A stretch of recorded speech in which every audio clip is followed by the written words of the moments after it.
Maligayang pagbabalik mga kasolid, kapapasok lang na balita, Casimiro at Tapales ikakasa ni Sean Gibbon sa buwan ng Mayo. Nag-call out na nga ang MP promotion sa Treasure Boxing promotion. Ang tanong, papalag kaya itong mga Hapon at papalag kaya ang ating pangbatong si Angas ng Pinas? Para sa ating unang balita mga kasolid, congratulations sa ating kababayang si Mark Magnifico Magsayo na kinilala nga bilang knockout of the year sa kanyang laban kontra nga dito kay Abelar. Ito nga ang unang sabak ni Magsayo sa super featherweight division na kung saan pinabagsak niya nga itong si Abelar at na-knockout nga mga kasolid. Makikita nga natin dito mga kasolid sa round 3 ng kanilang bakbakan, isang napakagandang step moves ang ginawa nitong si Magsayo. Bagsak nga itong si Abelar. For info mga kasolid, the ring, Philippine Award yan at ang totoong nakakuha ng knockout of the year ay ang bakbakan niya sa pagitan nitong si Junto Nakatani kontra dito kay Andrew Moloney na kung saan napabagsak nga nitong si Nakatani si Moloney sa round 12 ng kanilang bakbakan.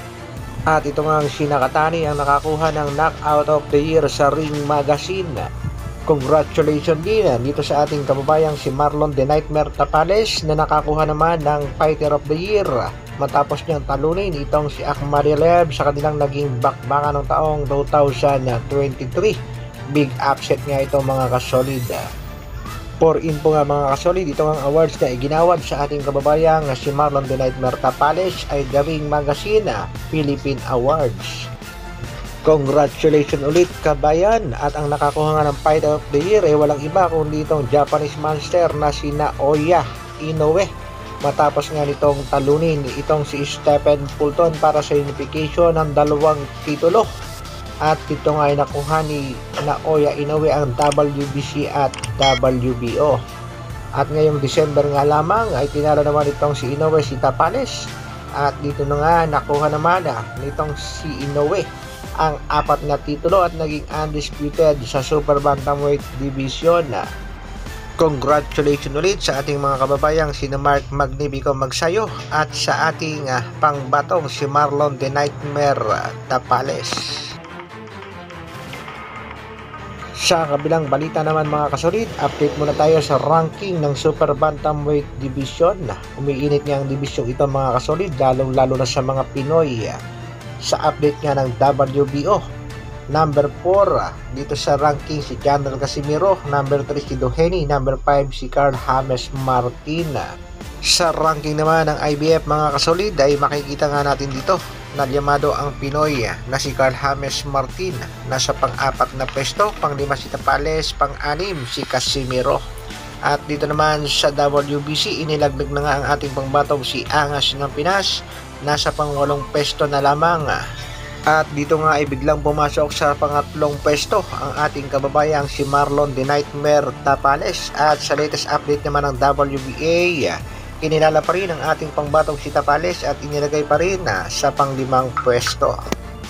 Latest update naman dito sa ating pangbatong si Cuadrolas General Casimiro at dito nga kay Marlon The Nightmare Tapales, tila umiinit nga ito mga kasolid. Gusto ngang ikasa ni Mr. Sean Gibbon ang bakbakan sa pagitan ni Tapales at Casimiro. Yan nga ay ayon dito kay Silver Boys TV. Courtesy nga dito sa bata ni Gibbons na si SB, ay nga dito kay SB ay sinabi nga daw nitong si Cuadrolas General Casimiro na walang lakas itong si Marlon The Nightmare Tapales na hindi naman nagustuhan ng MP President na si Mr. Sean Gibbons. Ang Resmac MP Promotion President Sean Gibbons sinamon si General Casimiro na labanan si Tapales sa darating na Mayo 2024. Ang ginawa nga daw na paghamon nitong si Mr. Sean Gibbons ay dahilan sa pang-aalipos na nga daw ni Casimiro dito kay Marlon The Nightmare Tapales, at nag-call out niya itong bata ni Gibbons sa Treasure Boxing Promotion dito Masayuki. Desidido nga daw itong MP President na si Mr. Sean Gibbons sa hamon niya dito kay Cuadrolas General Casimiro, at kung papayag nga daw itong Treasure Boxing Promotion ang mga Japanese promoter ni Alas ay kakasin nila ang bakbakan sa buwan ng Mayo. Kaya naman ang tanong ng nakararami, papayag kaya itong kampo ni Casimiro, papayag kaya itong si Cuadrolas, at kung papayag kaya itong Japanese promoter. Hintayin natin mga kasolid ang katugunan ng kampo ni Casimiro tungkol sa balitang ito at tungkol sa paghahamon ng MP President na si Mr. Sean Gibbons. Hanggang dito na lang muna mga kasolid. Maraming salamat sa patuloy na pagsuporta at panonood.